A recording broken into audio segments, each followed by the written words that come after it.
Assalamu alaikum and good morning everyone. There is a big thanks for my teacher, Mr. 𝐁𝐚𝐽𝐻, for giving me this opportunity to tell something about me in front of you all. Hi, I am SANZIDA RAHMAN. I am from Jamalpur, but I am living in Dhaka now as I am a student of Dhaka Nursing College. I come from a little big family. There are 6 members in my family.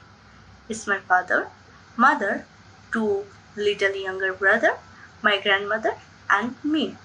I'm 19 years old and I wanna be an ideal nurse in my life.